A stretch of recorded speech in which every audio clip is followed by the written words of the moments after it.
So now, later than expected, BBC Two continues A Weekend on Mars with a journey to discover the sort of alien life forms which could conceivably exist in deep space. Okay, we've looked up the heat traces.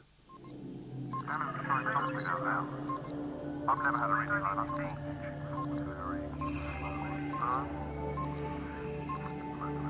Go to the left. Okay.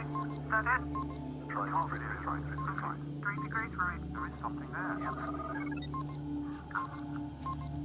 Following it.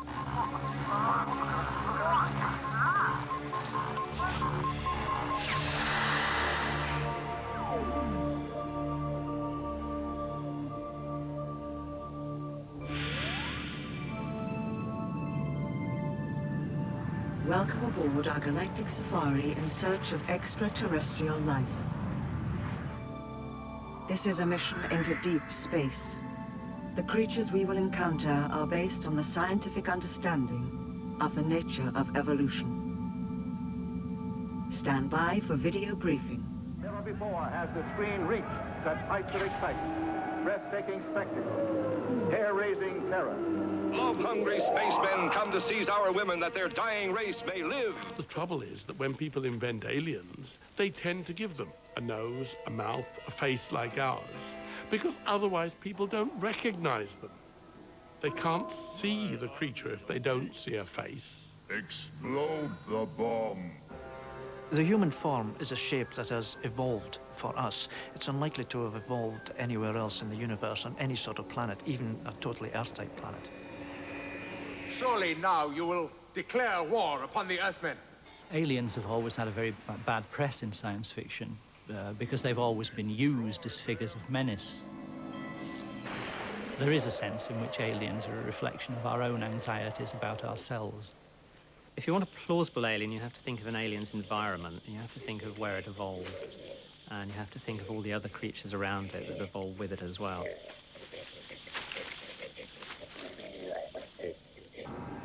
Perhaps a better example of what extraterrestrials could be like would be a Dalek, where it's a little bit different, where it doesn't have two eyes, it doesn't have legs, could quite easily come from a planet where the surface is very flat. No problems. It doesn't have to get over rocks and boulders and so on. Now that we've got sophisticated, we want a real ecology, and we want something that works. No longer can we have a planet with oxygen and no life, or plants and no animals. We now have to have something that conforms to the geology that everybody knows, the astronomy that everybody knows, and we can't get away any longer with simple-minded biology. Goading them to lure men into the den of bloodthirsty moon monsters. What I'm interested in are the real aliens, the ones which, to me, sound credible.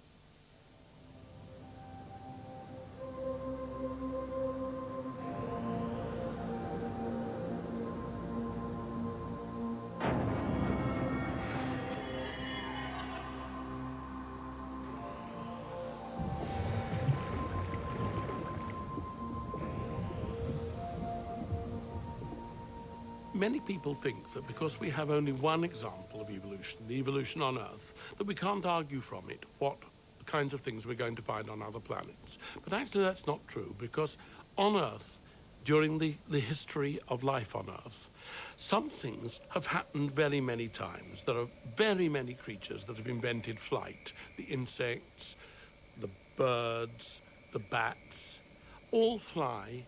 They all are very different flyers, and they don't all descend from one animal that invented flight. They all invented flight independently. Just as fur on the bumblebee and fur on the mouse to keep them both warm is another invention. If we ran evolution again on this planet, such things would happen again. We wouldn't get birds and we wouldn't get bats doing the flying, but we'd get other creatures doing the flying. We'd get other creatures with the fur. Another example, of course, is eyes. Lots of different creatures have developed eyes, and they've developed some really rather peculiar ones. Scallops have developed eyes all round the edge so that they can look out all round their shells. Insects, of course, have these wonderful multifaceted eyes. Then, of course, the octopus has eyes which are remarkably like the eyes of vertebrates. They're like our eyes. They all invented eyes independently. That's why I call them universals. Universals are things that would happen every time you ran evolution on Earth. And of course, if you're running evolution on another aqueous planet that we find somewhere else in the galaxy, they will happen there as well. They'll happen to quite different creatures.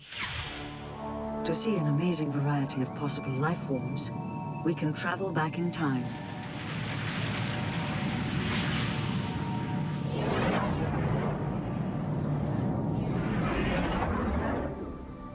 Planet Earth, 530 million years ago.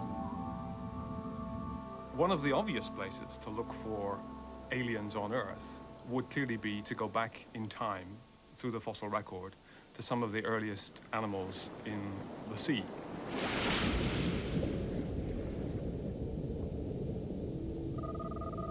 One is an enormous predator known as Anomalocaris.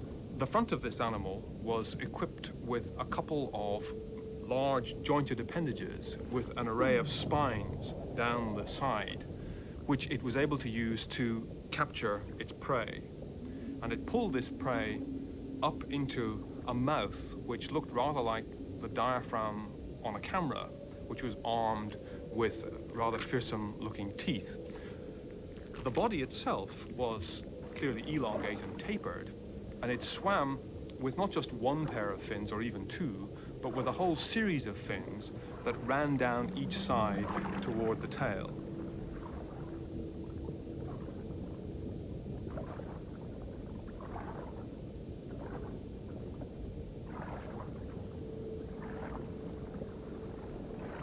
A second example is provided by Opabinia. Opabinia is characterized by having 5 eyes on the top of its head, and it was also a predator, but instead of having these grasping limbs like those in Anomalocaris, it had a long proboscis-like structure, a bit like the trunk of an elephant. And the suggestion has been made that it swam around looking for worm burrows, and when it was time to dine, it inserted this proboscis, plunged it down into the holes, and grasped the worms and hauled them out. So in both cases, these would clearly be animals that are quite different to anything that we see today, and which have been categorized by some paleontologists as the weird wonders of the Cambrian Sea. So these are, if you like, from our perspective, aliens on Earth.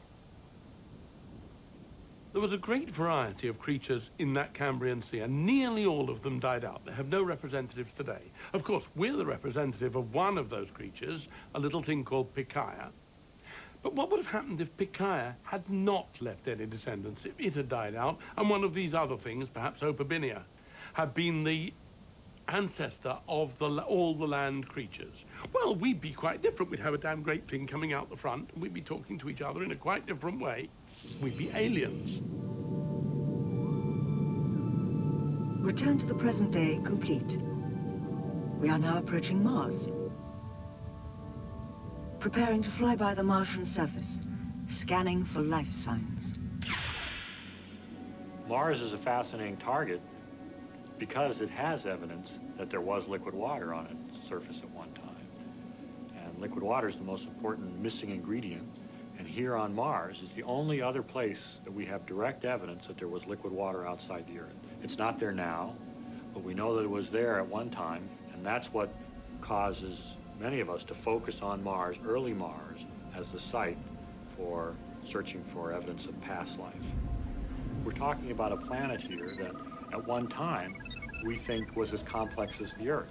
It had active weather, it had water, it had rivers, it had lakes, it may even had a biology. That biology is probably as interesting and maybe different, and interesting because it's different than ours. It's entirely possible that life could have arisen on Mars at the same time perhaps as life arose on the Earth. It could be that the best we can hope to find are fossilized Martians, these tiny little bacteria-like creatures that have been described by American scientists. However, it's also possible that life could have retreated into the rocks and is there in a sort of hibernating state. It's there as some type of spore. It's waiting for the conditions to arise when it can blossom again.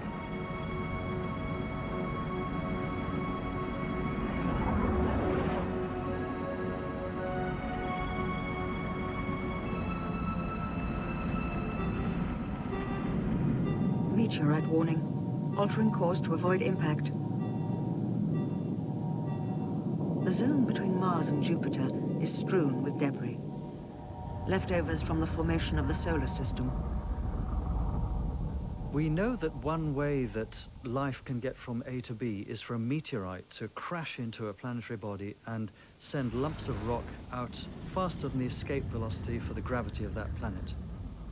If a meteorite hits a polar region of a planet that has evolved microbes, then instead of being a lump of rock that would fly through space to another planet like the Earth, it'd be a lump of ice. It'd be conceivable that one of these big dirty snowballs fell onto the Earth, melted in our oceans, and released the microbes into them. So we may well have relatives from deep space, or we may have even come from deep space. Who knows?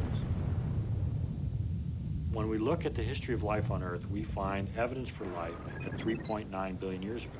The Earth hadn't even finished forming, and we see evidence for life. Well, that's kind of puzzling. It sort of belies the notion of life as being a slow cooking of a primordial soup from which the first cell oozes out. And it's given more weight to the notion that life is spread cosmically by comets.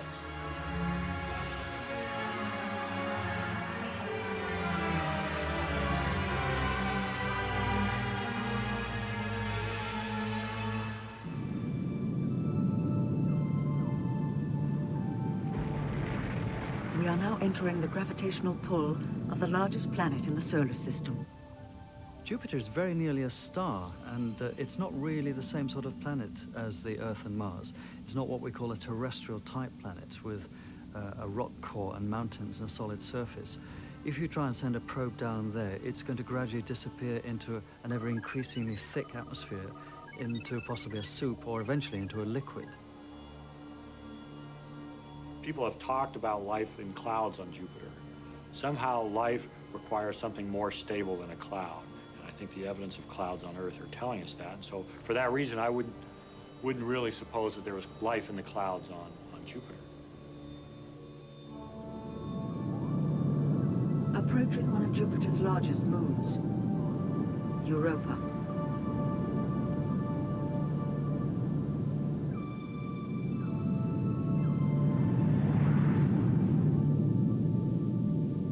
Europa is covered by an ice sheet.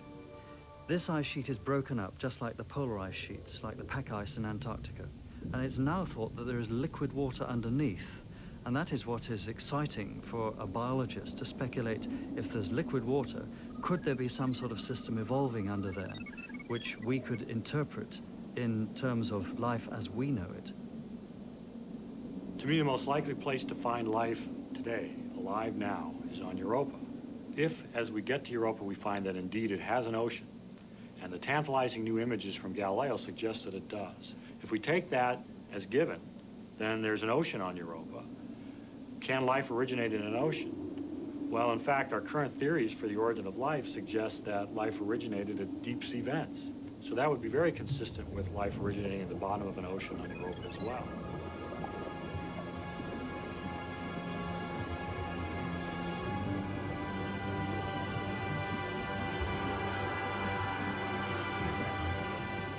There are places on the Earth where you might well have similar systems. These systems can be quite sophisticated. Not only do you get bacteria living around these black smokers and the very deep ocean layers, you also get worms, and really quite big worms, which can grow over 1 meter long in their growing season. So just because the environment seems hostile to us does not mean to say that you don't get some living systems developing in it.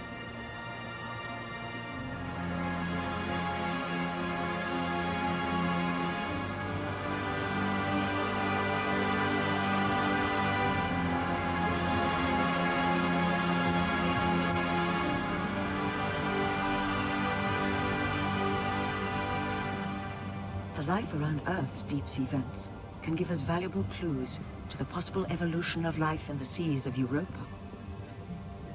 to make a kind of plausible guess, allowing what we know about physics, chemistry, and biology, about the kind of life that could be there, you must start off with the vents. That's obviously the source of energy.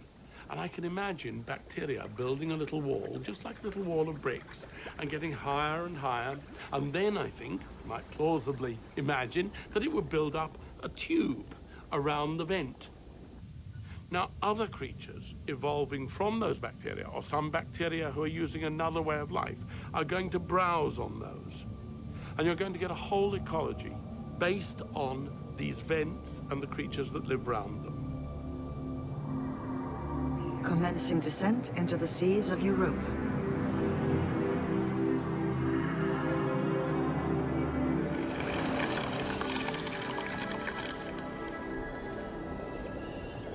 We are looking at huge towers of bacteria, rising many miles above the ocean floor. Inside these vents, warm water rises, nourishing layer upon layer of bacteria. Feeding on these bacteria are schools of giant fish-like herbivores. Trunk-shaped mouths pierce the vent to suck in vast quantities of bacteria.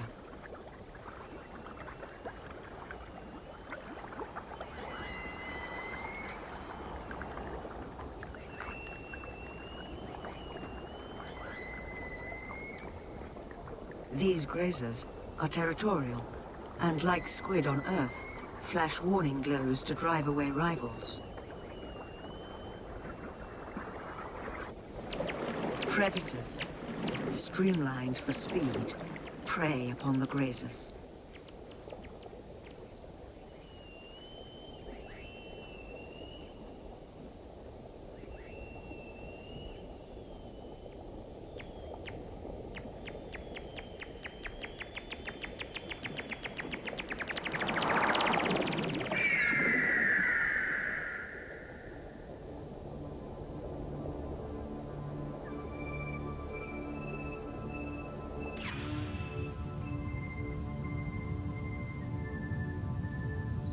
Europa survey complete.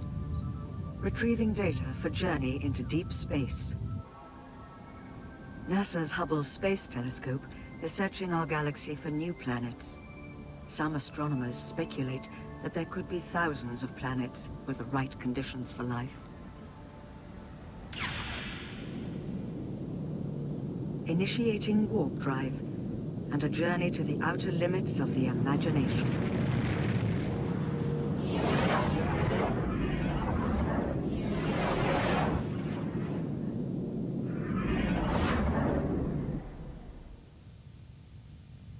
Gravity survey.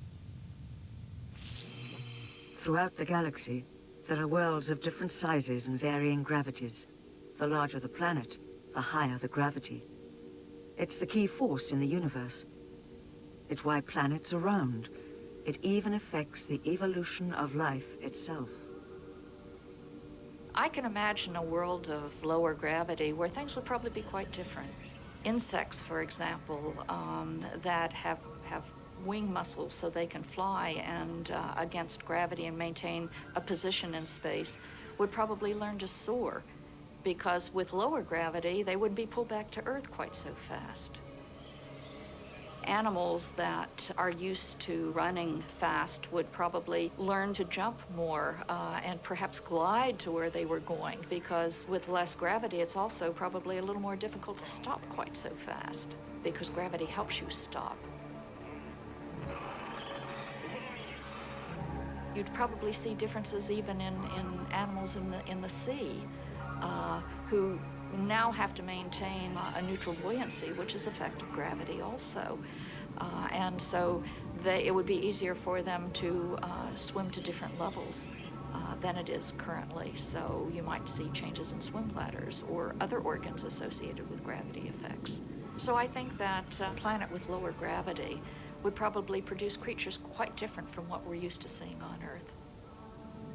Surveying the larger planet. A high-gravity planet isn't high gravity all over, if you're in the sea, and that's where all life starts. there's very nearly no gravity because you're much the same density as the stuff around you.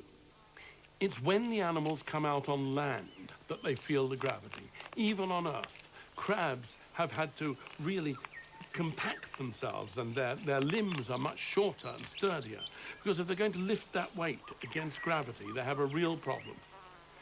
On our high gravity planet, we would expect to find creatures that have more limbs to hold themselves up, are really finding quite a problem in getting around on land when they're free of the buoyancy of the water. But paradoxically, flight might be easier, because there might well be, in fact there should be, a much denser atmosphere. And that means that you don't need really, really big wings. I mean, don't think of flying elephants here.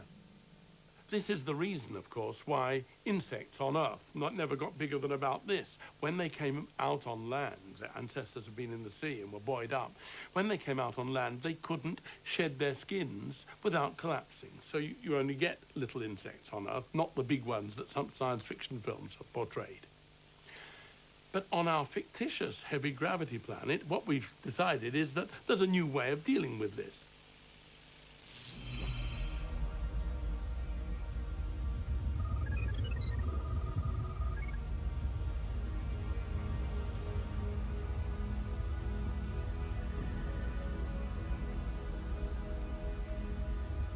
The pteropede may be able to take advantage of the denser air to fly, but high gravity can lead to a bumpy landing. To support its great weight, the creature's legs are directly under its body.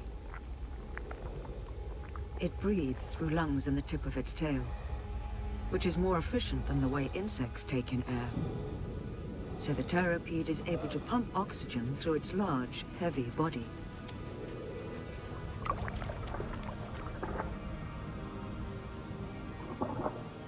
To grow, the pteropede must enter the water. It is only in the buoyancy of water, where gravity has little effect, that the pteropede can shed its skin and increase in size.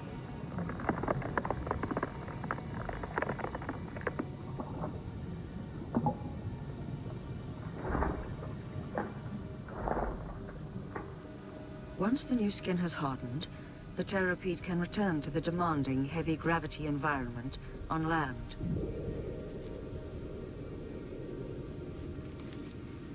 Other inhabitants of this planet have also evolved adaptations to cope with intense gravity. The Sputnik bug has spines to protect it from a dangerous fall.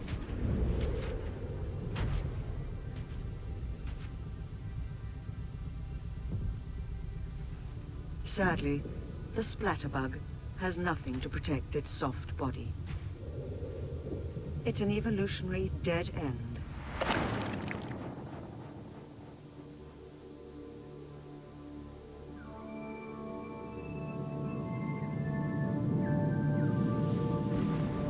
We are now approaching a solar system with 2 suns.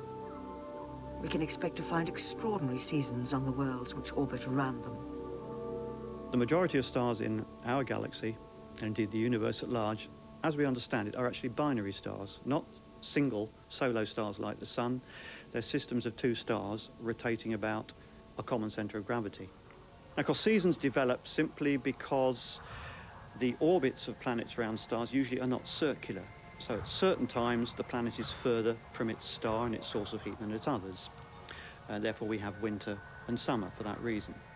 Now, if we have a 2-star system, then we have our Earth-type normal seasons operating for very long periods. But then, as the second star approaches the first, we're bringing a source of great heat and light closer, and we're going to have a very short, sharp, warm season, which is going to change everything, life, the pace perhaps of evolution for a relatively short period, and then the star will disappear off into the vastnesses of the system, and the original conditions will return. You have the perfect stage for a story of conflict and change. Visual contact with planet Heliconia, in orbit around a binary star. Location, the mind of Brian Aldiss. What Heliconia is it's one planet of 4. they orbit about a rather dim star called, to the inhabitants, it's called Batilix. But Batilix itself and its planets is on a long, slow orbit about a very large, powerful new star, which they call Freya. I was determined that Heliconia should not be a mere fantasy. And in fact, I had astronomers to assist me. The conditions that we imagined for Heliconia had to be believable, they had to be workable, because the main thrust of the story is the conflict between the humans, who could only survive really in the nice, warm summer period when the two stars were close by, and the Phagors, these primitive hairy beasts who were very resilient to the very unpleasant cold conditions. So the conditions had to be acceptable to both kinds of biological development.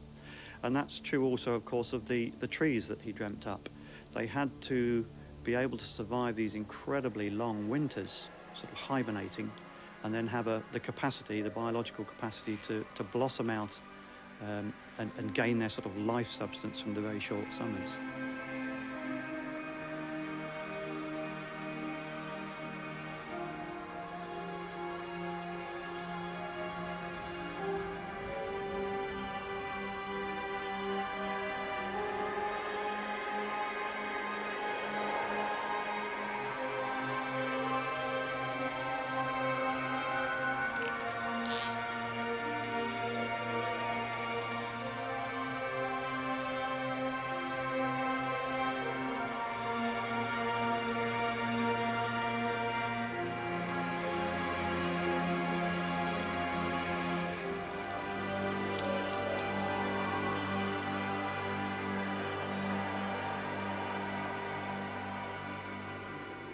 We tend to think of seasons based on 1 year, but there are places on Earth where it doesn't rain for 10 years, like deserts in South America. And when it does rain, they become just a forest of beautiful flowers, which appear within a few days of the rain falling. You can also have microbes that live inside the rocks of Antarctica, which will take in 1 molecule of carbon dioxide and not release it again until 10,000 years later. So you can think of that as a growth period, a generation time of 10,000 years.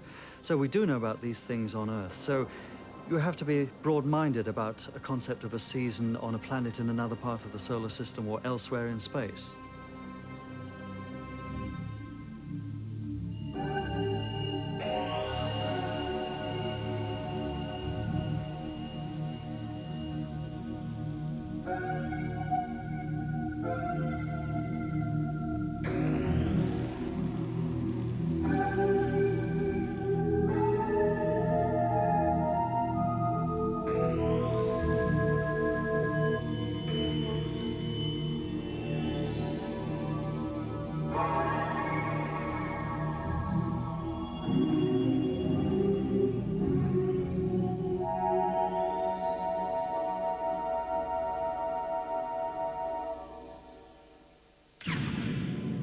Continuing our search for life in the far reaches of the galaxy.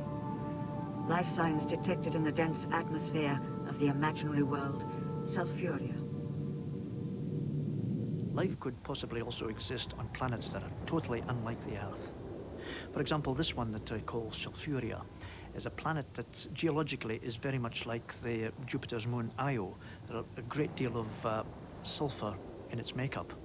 And I've given it an atmosphere that's very much like Jupiter's atmosphere, very thick concentration of gases that would be, to us, totally noxious.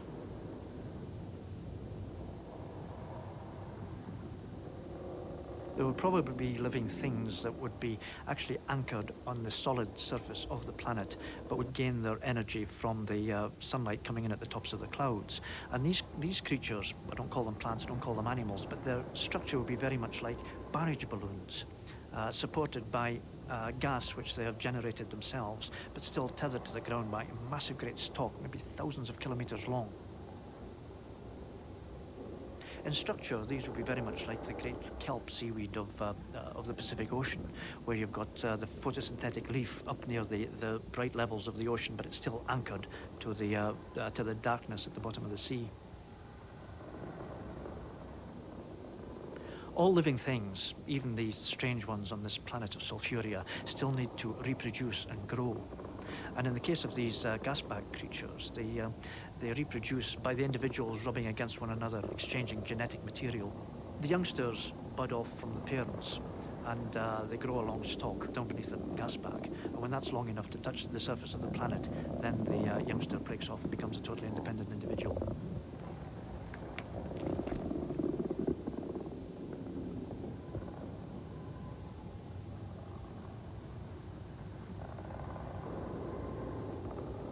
Here's a creature that migrates between the energy-rich levels at the top of the atmosphere and the food-rich levels at the bottom.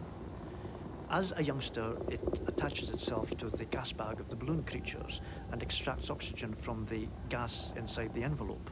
And having stocked up with oxygen, it then parachutes down through the murk of the atmosphere to the surface of the planet itself.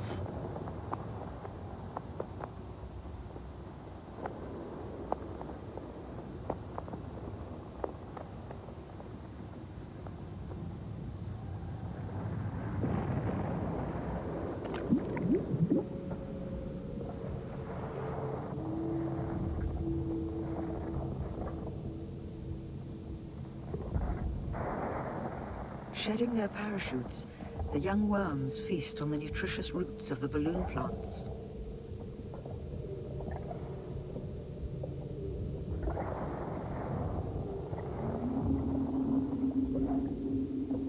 When they have fattened up, the adults begin their epic journey back up the stalks to mate.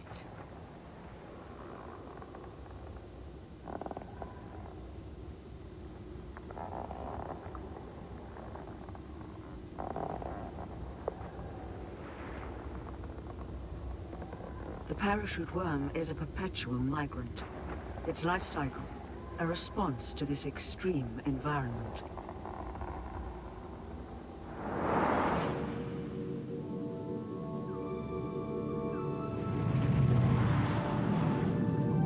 Life signs detected on Epona, an imaginary but plausible world, engineered by a League of 35 scientists and writers.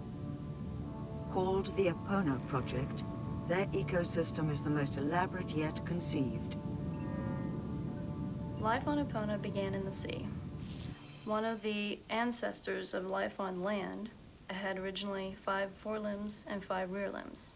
As it developed into land ecological niches, each of the limbs became specialized in different ways. So now we have a large variety of very interesting and bizarre animals. The founding principle was to design a world that fit within the known bounds of science. The plant life on Epona is rather different from what we would find on this planet. The pagoda trees and other myophytic plants are capable of defending themselves to some extent. They can, if an herbivore would come to nibble on them, pull their branches out of the way.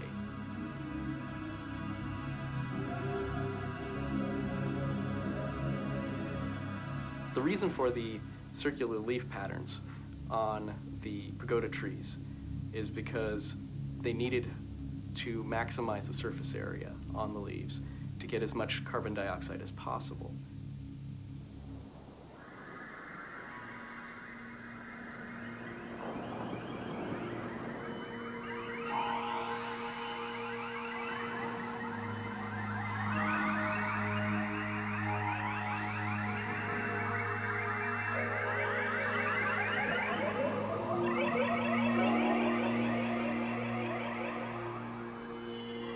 One of the creatures that I had the opportunity to invent is called the spring croc.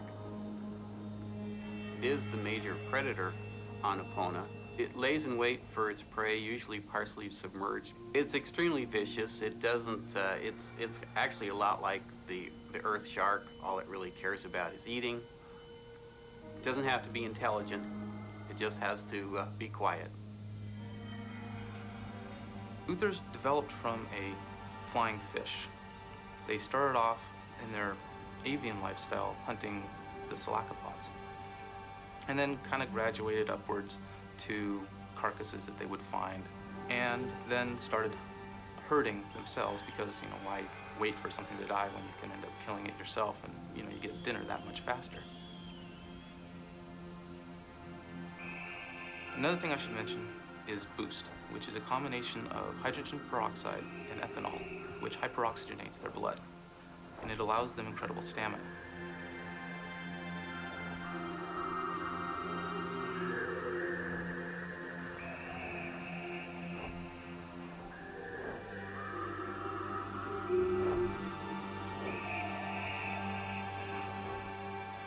What the project has contributed is to show that you can develop a fantastic, incredible place and still make it believable.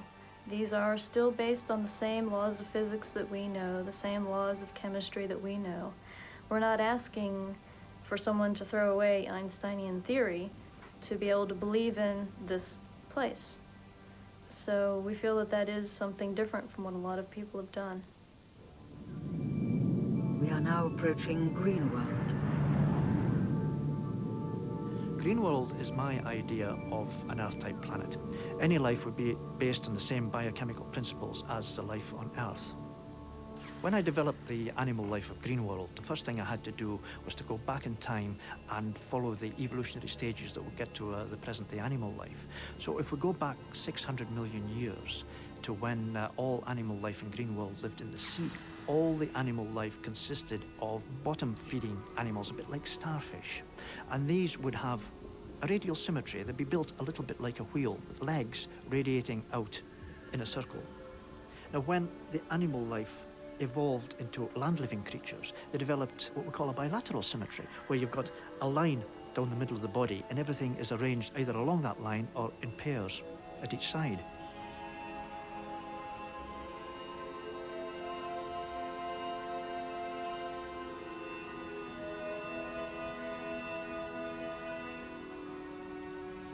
The curlywurl is an animal that lives in Greenworld trees. You can see its evolutionary origins in the six-armed starfish shape from which it evolved. If you could take a six-armed starfish and pull it out into a long, thin thing, this is the shape that you'll get. The sensory organs are still on the top, but they have largely moved forward as well, so that it can sense where it's going.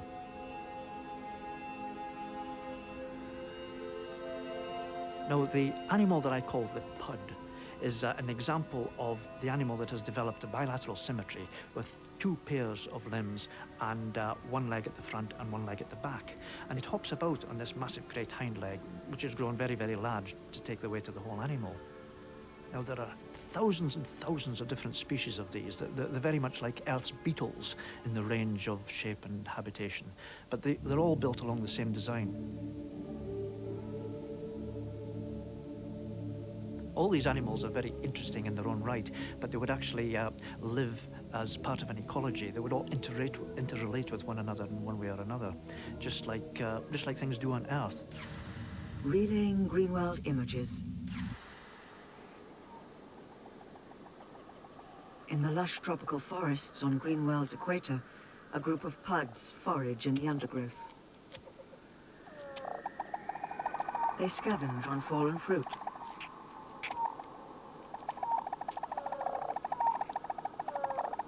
But the puds have many enemies. A scent on the breeze alerts one of them to danger.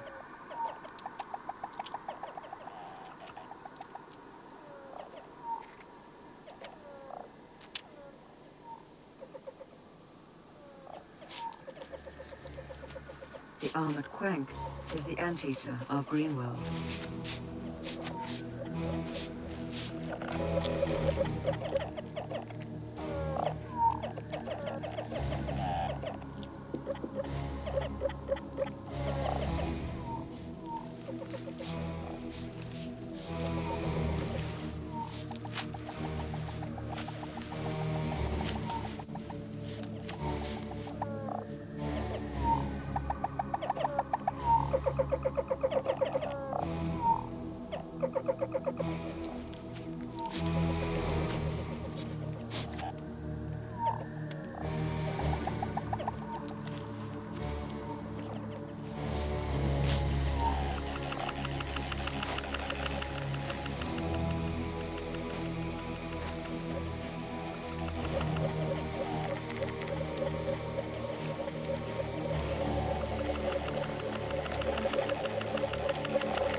Interrupting transmission.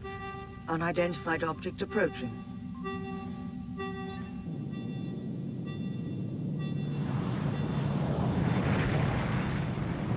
Sensors indicate a crystalline structure, alive but with no organic content.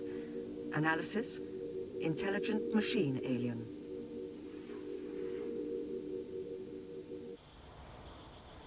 When we're looking at life forms, even on Earth, we tend to put human values and animal values and say, this is alive because it's like us, or this is not alive.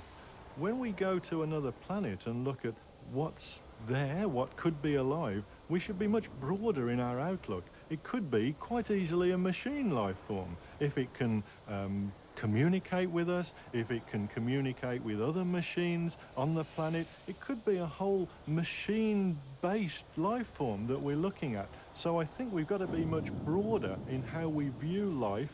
It's not just humans, machines can be alive too. So I think our first encounter with an extraterrestrial life form is almost certainly got to be a machine life form.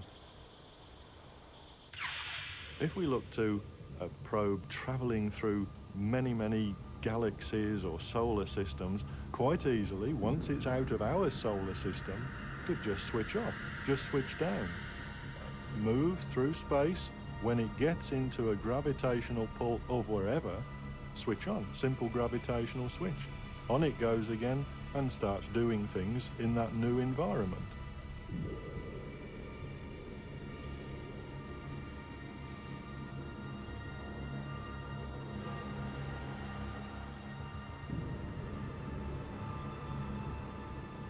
If we look at a probe or spaceship traveling a long distance from one solar system to another, then how could it get energy to do that? Well, firstly, it might actually not need much in the way of energy just to continue once it's moving, but it could perhaps soak up energy from comets.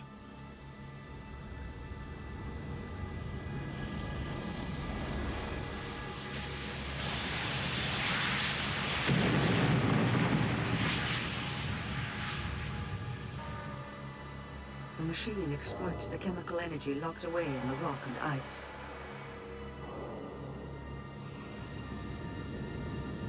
I think it's quite possible and sensible for a probe, having travelled many, many miles once it arrives at another planet, to have its own little chemistry set, as it were, to test out what's in the environment, what's there, what's possible and what's not. Quite simply, within itself, computer-based form, it could then evolve through many generations, and out pops a life form which is suitable for that environment.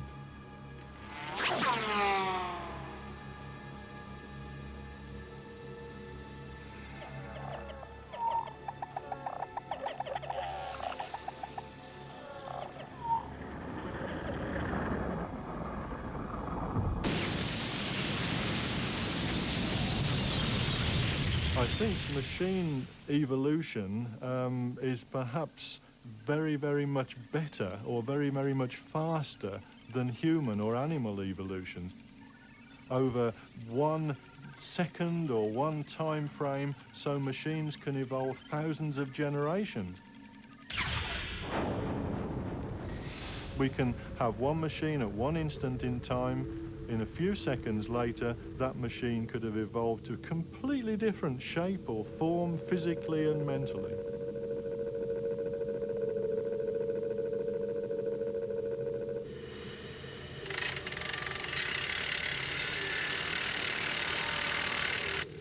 In the same way that animals are adapted to suit their environment, so each new machine alien is designed for a specific task: mining, exploration, and launching minerals back into space.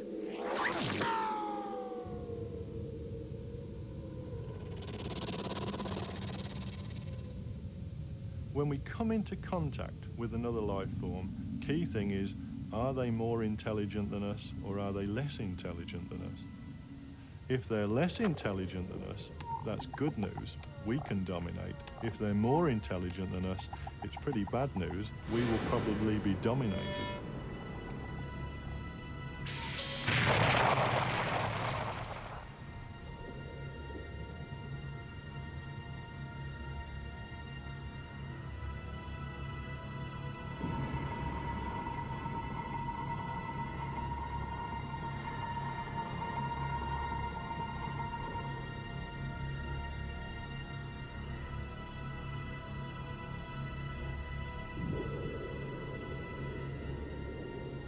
when we're sending out probes with little plaques on them saying this is where planet Earth is, when they come into contact with an extraterrestrial life form, if that life form is more intelligent, they then know where we are.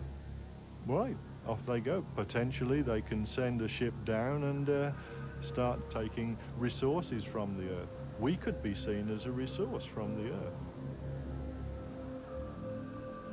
We're looking to the possibilities of humans, if we are allowed to live, being treated as slaves or put on farms or, human farms, human zoos for curiosity's sake. It starts to get extremely worrying. But I think that's what we would have to expect if the life form was much more intelligent than we are.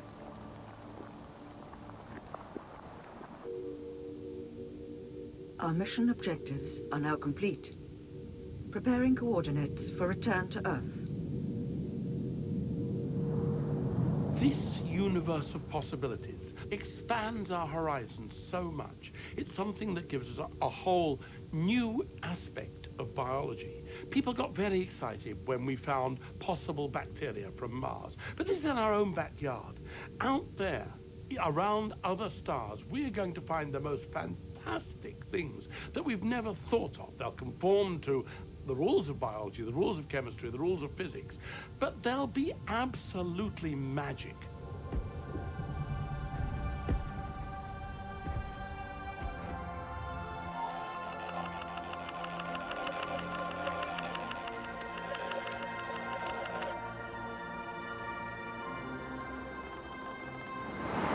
I think contacting extraterrestrial life, intelligent life, or even unintelligent life, or almost intelligent life, will be good news. I think it'll be good news in the most fundamental way is that it'll teach us more about ourselves and about our place in the universe.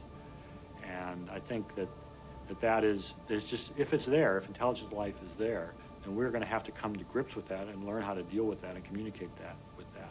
And that's going to be a good step, even if it's a difficult step. When people talk to me about little green men, I absolutely don't believe. Not because they're little and green, but because they're men. We would never see anything, an alien, which is so like a person that we would say, that's a little green man. You can't evolve something like that elsewhere. The trouble is, you never know what really might be out there. Personally, I'm rather fond of little green men. So long, Earthlings.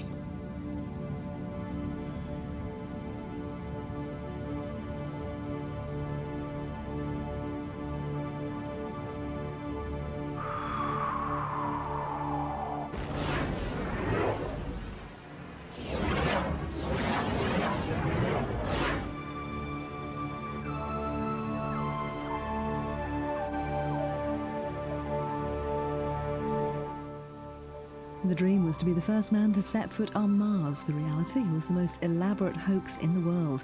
BBC Two's Weekend on Mars draws to a close with the film Capricorn 1, now at the later time of 25 to 12.